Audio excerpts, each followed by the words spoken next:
Bismillahirrahmanirrahim. Wabihi nasta'in wa alayhi natawakkal. Allahumma salli ala Muhammad wa ala ali sayyidina Muhammad.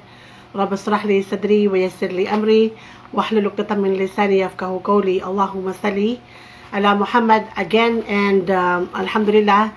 Assalamualaikum warahmatullahi ta'ala wabarakatuh. Mga anak, alhamdulillah, itong topic natin ngayon ay siguro napapanahon dahil napakadami ng kakilala natin, kamag-anak natin, maaaring kaibigan mo mismo, na talaga namang naging magkaibigan sila for, so many years, mahabang oras, magkasama sila since childhood, di ba? High school, college, magkaibigan sila, and then at the end of the road, naging magkaaway sila. At the end of the road, naging number one niya na kaibigan, yung kaaway yung kaibigan niya. At the end of the road, yung babae na best friend niya, na pinagkakatiwalaan niya ng kanyang mga sekreto, na ipinagkatiwala niya ang kanyang buhay, hindi niya may pagkatiwala sa kapatid niya. Minsan, yung karamihan sa mga problema, at sinishare natin sa kaibigan natin, and then biglang ang kaibigan niya ang naging number one niyang kaaway. So, bakit mga kapatid nagkakaganito ang mga kamusliman? Bakit may mga kamusliman na ganito yung nag-end yung kanilang friendship? Ano ang katuruan ng Islam, mga anak, nang sa ganun ay hindi na nauulit yung mga ganitong pangyayari? Dapat tayo ay natututo sa mga problema ng mga magkakaibigan, ng mga kaklase natin, at kumuha tayo ng learn lesson nang sa ganun ay hindi na maulit sa ating pamumuhay. Mga kapatid, wala siguro sa atin na masasabi mo na walang kaibigan. Ang lalaki na nanonood ngayon ay maaaring masasabi natin mayroon siyang best friend. Na talaga naman pinagkakatiwalaan niya. Lalo na tayong mga kababaihan. Sobrang napaka-friendly natin. Talaga namang nagbibilang tayo sa ating mga daliri ng ating mga best friend. At naway, itong leksyon na ito, mga kapatid, mga atakulayakan, ay magsilbing aral sa'yo at ng kaibigan mo, nang sa ganun ay maging magkaibigan kayo dito sa lunya at lalo na sa kabilang buhay. At kung ito ay isasagawa mo, itong payo mula sa Quran, sa Suratul Hujurat, insyaallah at takulakan, magsasama kayo ng kaibigan mo for the sake of Allah, at ibibilang kayo ng Allah subhanahu wa ta'ala sa dalawang tao na naging magkaibigan for the sake of Allah, nagmeet for the sake of Allah, naghiwalay for the sake of Allah, at magkikita sa kabilang buhay for the sake of Allah. At higit sa lahat, sigurado ako na hindi mo magiging number one na kaaway ang kaibigan mo na pinagkakatiwalaan mo ngayon sa iyong buhay. Mga anak, ulitin ko lang, a friend is absolutely very special to us. Sobrang napakahalaga sa atin ang ating mga kaibigan. 'Di ba? Sabi ko nga, ang dami ng problema sa pamilya, sa nanay mo, sa tatay mo, ang dami ng problema mo na hindi mo kayang i-share sa sarili mong siblings, pero kayang-kaya nating i-share sa mga taong malapit sa atin. Sila po yung ating pinakamamahal na mga kaibigan.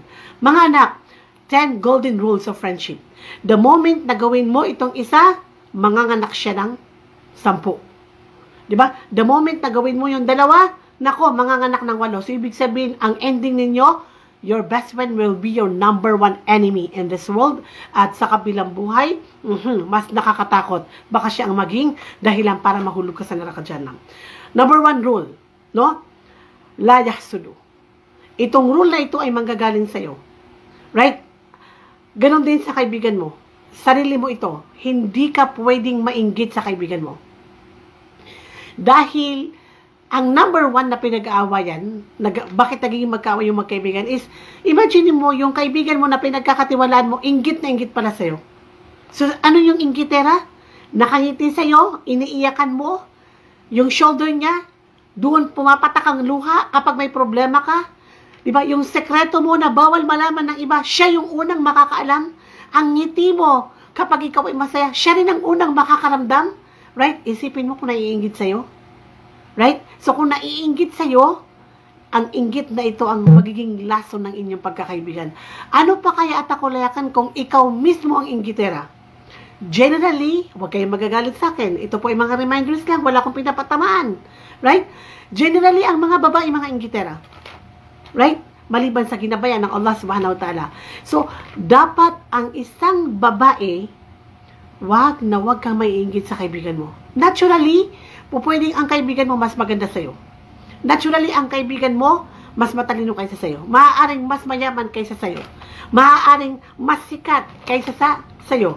So, si BFF, na mas maganda, mas matalino, mas sikat, mas mayaman kaysa sa'yo, kailangan, anak, maluwag ang iyong puso, pure ang iyong puso, walang inggit na nararamdaman, maging masaya ka na ang kaibigan mo ay maganda. Maging masaya ka na ang kaibigan mo ay mas matalino kaysa sa'yo. Maging masaya ka na ang kaibigan mo ay mas magaling kaysa sa'yo. Hindi po pwedeng mag-beshi kayo, mag-BFF kayo, and then yung pala nakangiti ka, pero pagtalikod, punong-puno ng inggit ang puso mo. The moment atakulakan, na inggitera ka, pasintabi lang, the moment na hindi ka masaya sa ibinibigay ng Allah sa kaibigan mo, yan ay poison, lason, na wawasakin niya ang pagmamahal mo sa kaibigan mo, na magiging dahilan para pumunta ka sa pangalawa. The moment na inggitera ka, pupunta ka sa pangalawa. O di kaya, itong pangalawa na ito manggagaling sa ibang tao. So, dahil inggitera ka, dahil hindi malinis ang puso mo sa kaibigan mo, papaniwalaan mo kaagad yung pangalawa na ito. Ano yung pangalawa? Sabi ng Allah subhanahu wa ta'ala sa Suratul Hujurat, ang kausap niya at takulakan ay mga mananampalataya, meaning mga hijabi girl, meaning mga munakkiba girl, mga nagsasala ng mga kababaihan, at mga Muslim na may takot sa Allah. Sabi ng Allah, very specific, ya ayyuhalladhina amanu, in ja'akum fasikum binaba'in fatabayyanu. O kayong mananampalataya, kapag may dumating na may daladalang masamang balita, meaning chismosa, meaning gossamer, storyteller, maaaring ang babaeng ito hindi ka inggitera, pero ang mga nakapalibot sa iyo ay naiinggit sa inyo magkaibigan. So, anong gagawin ng mga nakapalibot sa inyo na naiinggit sa inyo kasi hindi ka inggitera? Malinis ang puso mo? Ang kaibigan mo malinis ang puso? Gagawa sila ng paraan para mag-away kayo ng magkaibigan. So, anong gagawin nila? Gagawa sila ng storytelling, magnanamima sila, maggigiba sila. At ang sabi ng Allah subhanahu wa ta'ala, in ja'akum fasikum binaba'in fatabayyanu. Rule number 2, fatabayyanu. Verify. Hindi po pwedeng papaniwalaan mo kaagad ang daladala ng mga chismosa. Kahit na sino pa. Kahit ang may dala ng balita ay matalik mo rin kaibigan. Pero maaaring naiinggit sa'yo, masama ang puso niya. So anong gagawin mo? Huwag maniniwala sa masamang balita until you don't confirm. Imagine mo yung sinabi ng Allah? Mahal na mahal tayo ng Allah subhanahu wa ta'ala. Alam niya na ang syaitan ay hindi masaya na mayroong kang beshi. Kasi may mapagsasabihan ka ng problema. Gagabayan ka niya sa tamang landas. So, ang gagamitin niya dahil matino ang puso mo, malinis ang puso ng kaibigan mo, na mga taong inggitera na magdadala ng chismis para wasakin niya ang dalawang magkaibigan. So, huwag maniniwala. Fatabayyano, huwag paniniwalaan. I-verify muna ang mga narinig mo na chismis bago mo paniwalaan. Halimbawa, nagsabi sa'yo, uy, Jamila, alam mo ba yung nangyari? Huwag ka magsasabi kagad ng, talaga? Subhanallah. As in, sinabi niya yun? Wag, hindi pwede. Mag-aaway talaga kayo ng kaibigan mo. Sisirain niya ang pagmamahalan niyo for the sake of Allah. Kahit magkasama kayo, childhood man yan yung pagkakaibigan niyo, 10 years, 20 years, wallahi lazim, the moment na isa sa inyo ay maniwala sa chismis ng kahit na sinong tao, yan, chismis na yan ang pinakamalaking poison na magwawasak, papatay sa pagkakaibigan nyo. So, fatabayyanu at takulakan.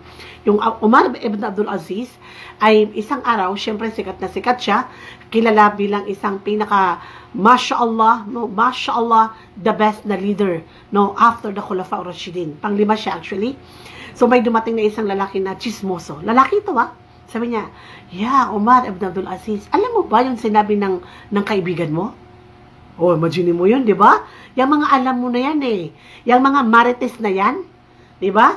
Mare, ano ang latest? Yan ang nagwawasak ng mga mag-asawa, magkapatid, magkamag-anak, mag-best friend. Naku, winawasak talaga nila ang buhay ng mga taong ito. Mga dakilang marites. So, anong sinabi ng Umar ibn Abdul Aziz, rahimahullah? Sabi niya, kung totoo ang sinasabi mo, ikaw ay namima, ikaw ay chismoso. Kung hindi totoo ang sinasabi mo, ibig sabihin, gumagawa ka ng istorya para masiraan kami magkaibigan, ikaw ay fasik. So, umalis yung lalaki. Ibig sabihin yun, nasasabihin mo sa chismosa. hindi mo i-entertain, at hindi mo tatawagan, at hindi mo sisiyasatin ng lahat ng mga sinasabi niya. Ang sasabihin mo, ukhti, brother, kung totoo ang sinabi mo, ikaw ay namima. So, ang namima ay totoo. Diba? Nagbabakbite. Pag hindi yan totoo, fasik ka. At ang mga fasik ay mga tao sa impyerno. So, lalayasan ka niya. And then, mag-verify ka. Mag-verify ka kung totoo ba yung sinabi ni Marites. Right? Kausapin mo yung kaibigan mo na maayos. Ukhti, alam mo naman, Beshi, ukhti, hayati, whatever naman ang tawagan nyo. Diba? Babes, whatever. Best friend mo eh. Diba? May pumunta sa akin, syempre gusto kong i-verify sa'yo. Pag nagsabi ng hindi, tanggapin mo. Hindi po pwedeng nadudun sa puso mo, baka totoo, siguro sinabi niya. Kasi ito ay mga poison. Toxic. Ito toxic niya yung pagkakaibigan niyo. The moment na maniwala yung isa, imagine mo to, takulay naniwala yung isa sa chismis ni Marites. Ano ang kasunod? Mag-aaway na sila. So, anong sinabi ng Allah subhanahu wa ta'ala kapag nag-away ang dalawa? Wa in ta'ifatani minal mu'minin iqtatalu fa aslihu bainahuma. See? Kapag nag-away daw ang dalawang grupo o nagkaroon ng misunderstanding ang isa sa dalawang Muslim, right? Anong gagawin mo? Hindi ka kukuha ng apoy, ukhti. Hindi ka kukuha ng apoy at sisilaban mo. Susunugin mo ang dalawang magkaibigan, hindi mo sila susunugin. Anong gagawin mo? Fa aslihu bainahuma. No? Reconcile the two. Reconcile the two group. Hindi yung, alam mo, kayong mga ganito, sinabi ng mga ganito daw kayo. Diba? Alam mo ba, ukhti, sinabi ni ganito, ganyan. Alam mo, ukhti, yung mag-asawang naghiwalay, diba? Nagmamahalan, bigla naghiwalay. Alam mo, sabi ng kampo ng asawa mo, wala ka daw kwentang asawa. Naniwala ka naman. Subhanallah. Uy, alam mo, insan, tungod, sabi ng pinsan natin, napakasama daw ng ugali mo. Hindi. Kahit sinabi niya, narinig mo, kung ikaw ay tunay na mananampalataya, anong sinabi ng Allah sa'yo na mananampalataya kung naniniwala ka sa Jannah? Fa aslihu bainahuma. Reconcile, no? Gumawa ka ng paraan para ayusin ang dalawang magkaibigan na nagkaroon ng hindi pagkakaintindihan. Hindi ka kukuha ng apoy at susunugin mo sila. Right? At kapag nagpa-reconcile ka sa dalawa, usually maraming nagre-reconcile. Pero ang problema, tabingi ang balikat. Bakit? Kasi, whatever happened, panig ako kay Beshi. Panig ako sa pinsan ko. Ay, panig ako sa kapatid ko. Mabait ang kapatid ko. Walang kwenta ang asawa niya. See? Magkaibigan, mag-asawa, magkamag-anak, magpinsan, naging dakilang magkaaway dahil hindi sila makatarungan. Dahil pinapairal ang pagkakaibigan, kahit mali ang kaibigan, hindi pwedeng panigan. Kahit tama ang kaaway ng kapatid mo, hindi pwedeng panigan mo ang kapatid mo kasi mali siya. Kahit mali ang asawa mo, kailangan mo manindigan sa katotohanan. So, ang sabi ng Allah, para makapag-reconcile ka sa dalawang magkaibigan, wa'akos ito, maging makatarungan ka, maging patas ka sa dalawang ito.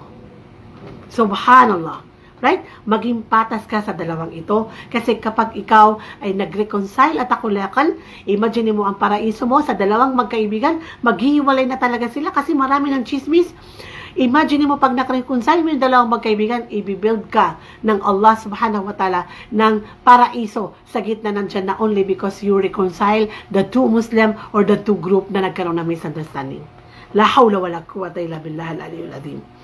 Next sa takulakan, kapag nagkaroon na ng away, di ba? Kasi nga, inggitera, o di kaya may chismosa, pinakinggan ng dalawang magkaibigan, o isa sa magkaibigan, o isa sa mag-asawa, o di kaya isa sa magkamag-anak. Nako, magkukutsyan na. Galit ako eh. Chinismis mo ako eh. Galit ako sa'yo. So, para makalaban ako, hindi kita kayan sa bunutan, pero kukutsyain kita ng patalikod. Kukutsyain kita ng patalikod. Ganyan ang ginagawa ng mga kababaihan na masama ang loob sa kaibigan. Masama ang loob mo sa pinsan mo, sa asawa mo, hindi ka nag-clarify, hindi ka nag-verify, pinaniwalaan mo ang chismis, ngayon, mangungutsya ka. Kasi galit na galit ka. So, anong sinabi ng Allah? Anong sinabi ng Allah? La yaskhar ya ayyuhalladhina amanu la yaskhar qaumun min qaumin asa ayyakuna khayran minhum. La hawla wala quwwata illa. Huwag kutsyain ang isang grupo. Huwag kutsyain ang isang kaibigan, ang isang ukhti, ang isang brother. Dahil lang nagagalit ka, dahil lang masama ang loob mo. Dahil ang kinukutsya mo, sabi ng Allah, asa ayyakuna khairan minhum. Maaaring ang kinukutsya mo na babae ay na lalaki ay mas mainam, mas mabuti, mas mahal ng Allah kaysa sa'yo. May kadugtong, very specific. Kasi ang number 1 na nangungutya at mapagkutya ay ang mga kababaihan. Naku, pag nagagalit ang mga babae, grabe makakutya. No? Ano ba ang pangungutya sa Maranao? Grabe makapaggamit ng salita na yung pag sinabi mo halos chinap-chap mo yung puso ng taong galit ka. Yung sa tingin na makapandinig. Pag nagsalita na, talagang grabe makapangrinig ng salita, ang sakit-sakit sa dibdib, ang dami ng ganun sa kakasali, nagsasabi na grabe siya makapagsalita, alam ko na ako yung pinaparinggan niya, halos mabuti pang sinampal na lang ako kasi yung sinasabi ng bibig ay walang katumbas, no? Sabi nga nila, yung tongue natin ay boneless, pero sharp than the sword kapag nagagalit, kapag nangungutya. Ito very specific, kadugtong. Sabi niya, wala nisaun min nisain asa ayyakuna khairan minhunna. La hawla wala quwwata illa billah. Specific sa mga kababaihan, dahil alam ng Allah na generally mas grabing mangutya ang babae. Sabi ng Allah, at huwag kutsain ng mananampalataya, ang babaeng mananampalataya. No? Baaring ang kinukutya niya na babae ay mas mabuti kaysa sa kanya. Diba? Kaya ka nga nakipagkaibigan kasi alam mong mabuti siyang tao. Kaya mo siya naging beshi kasi nga pinagkakatiwalaan mo. Ngayon, naniwala ka sa chismis, ang ending ng pagtitiwala mo sa kanya, na wala lahat ang kabaitan niya, ang tingin mo sa kanya, siya yung pinakamasamang tao. So, kinutya mo ng kinutya. Nilait mo ng nilait. Wa na'udhu billahi min dhalik. Mga kapatid, kung gusto mo ng masayang buhay, kung gusto mo magtagal sa iyong kaibigan mo, kung gusto mo magkaroon ka ng beshi habang buhay, BFF habang nasa mundong ito, lalo na, takulakan kasi tayo ay mga Muslim sa kabilang buhay, never ever mangutya. Huwag nating uugaliin ang pangungutya sapagkat ang pangungutya ay hindi ka nais-nais na kaugalian ng isang babaeng Muslima o isang lalaking mananampalataya. Number 7, sabi ng Allah subhanahu wa ta'ala, never do this to your friend. Wala tanabazu bil alqab. Wala talmizu anfusakum. Number 6. Ano ang number 6, mga anak? Sabi ng Allah, huwag pintasan ng iba ang iba sa inyo. Dahil nagagalit ka, naniwala ka sa chismis, dahil naiinggit ka, patago, then, syempre, pipintasan mo siya ng lahat ng klase ng pamimintas. Nako, sa ating mga kamaranawan, grabe makapintas. Minsan, may mga pintas tayo na mga maranaw na walang katumbas na Tagalog.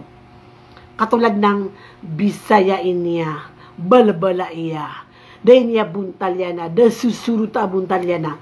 So, word that really, sabi ko nga, hinahanapan ko ng Tagalog.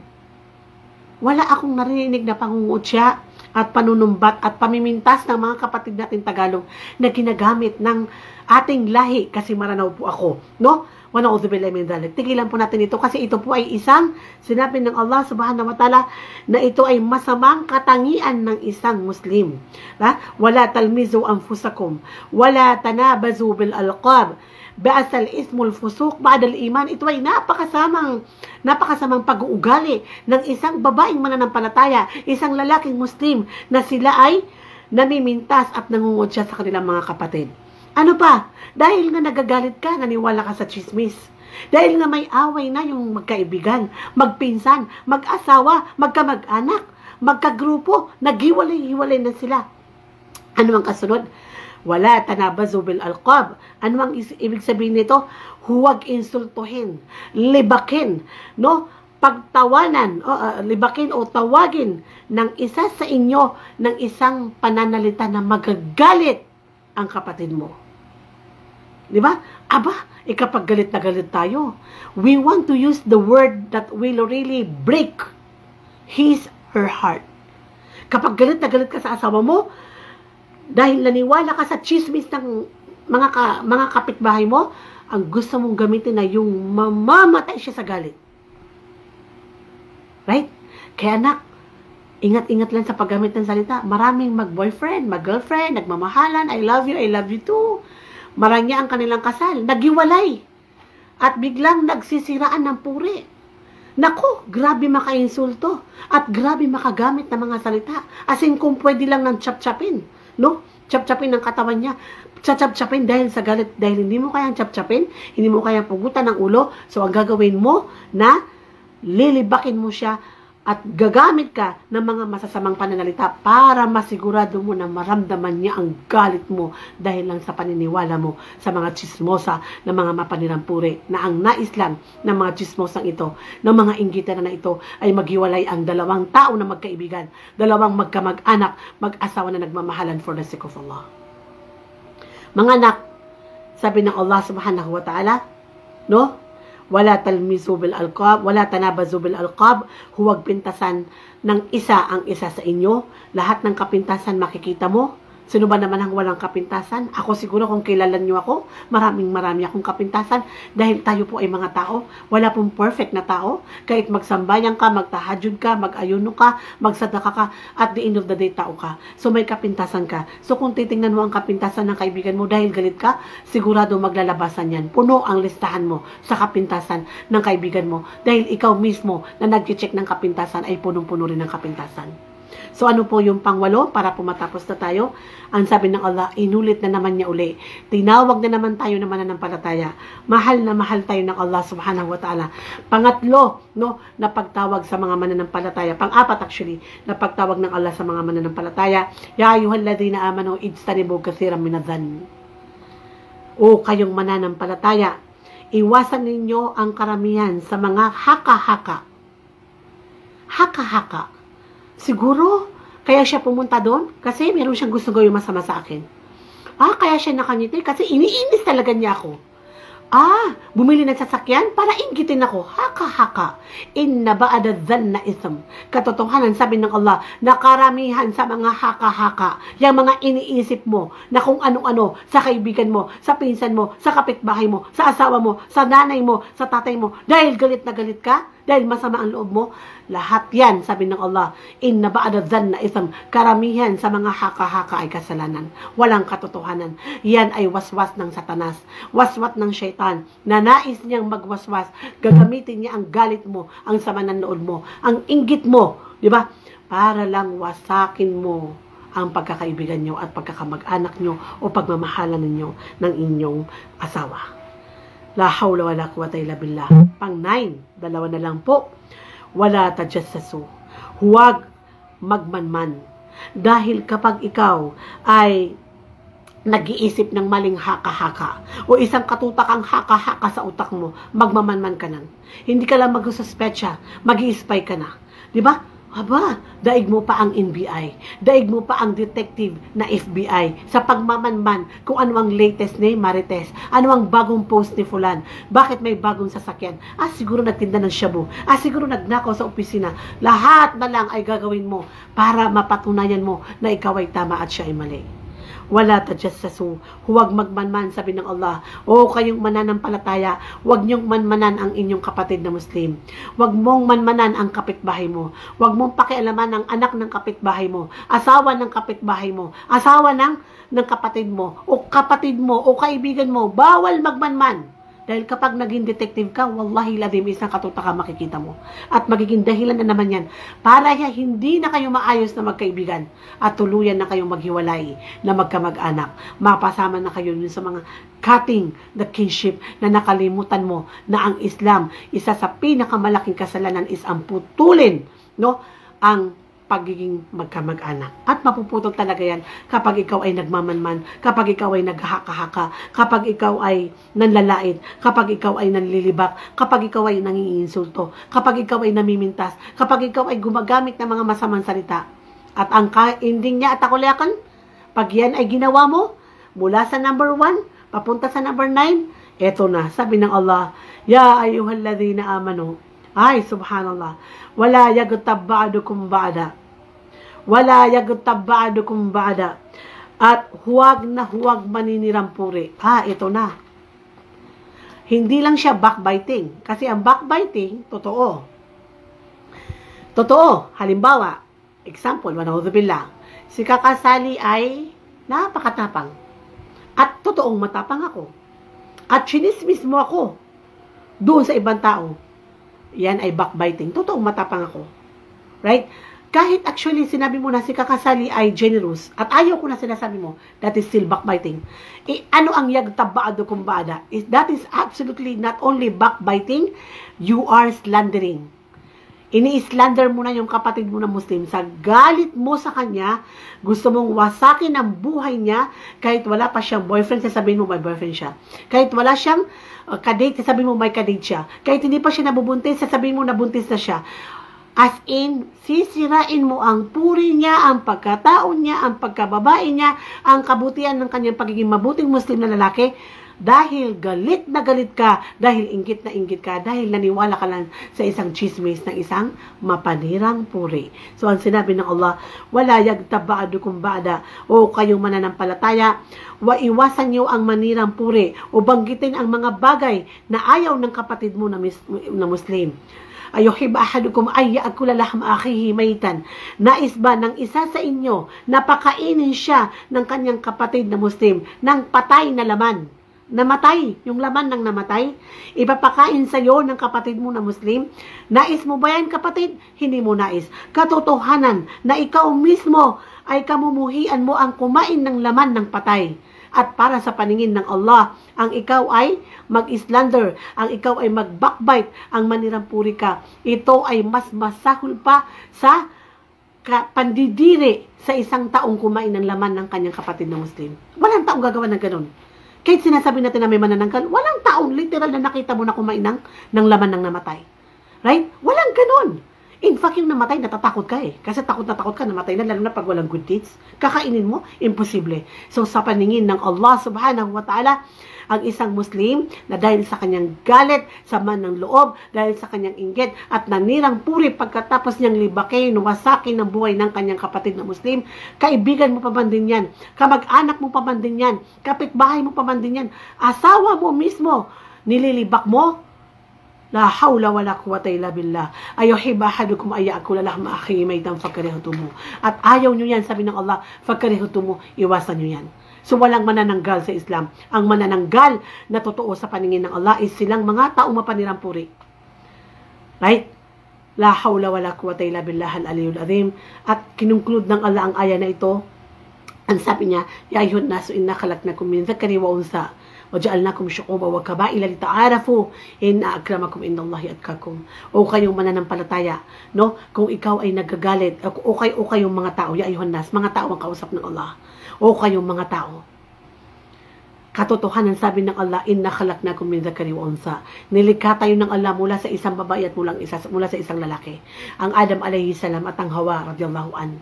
At mula sa ating nanay, great mother and great grandfather, no, nagkaroon ng maraming syu'uba at kabail, mga nation mula sa mga Amerikano, nation mula sa mga Arabo, mula sa Asian, mula sa African, wakabail at mga tribo, iba't ibang tribo sa Pilipinas, Maranao, Maguindanao, Tausog, Tagalog, Ilocano, iba't ibang tribo ng mga Inchek, iba't ibang tribo ng mga Arabo, ng mga Amerikano.